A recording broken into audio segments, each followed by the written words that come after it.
Então, crianças, eu vim aqui na escola, na nossa decoração tem uma linda fogueira.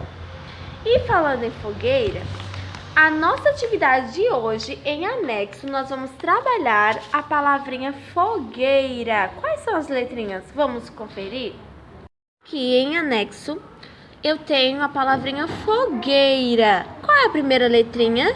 F, depois vogal O, muito bem. Depois letrinha G. G é uma vogal ou uma consoante? Uma consoante. Depois eu tenho uma vogal.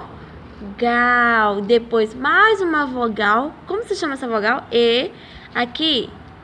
I. Mais uma vogal aqui. R. R é vogal ou consoante? Consoante. E aqui eu tenho a vogal A. Vamos juntar e formar a palavrinha? F mais O. Fó. G, U, E. Tem som de G. I. R mais A. Ra. Fogueira. Abaixo vocês irão completar com as letras faltantes. Aqui eu tenho a palavrinha completa. E aqui, olha só.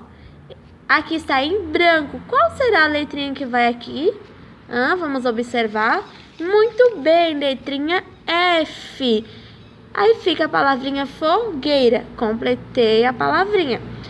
Igualmente, vocês irão observar as demais letrinhas que estão faltando. E aqui abaixo vocês irão procurar em jornais, revistas, a letrinha F e colar aqui. É com vocês, crianças. Beijos.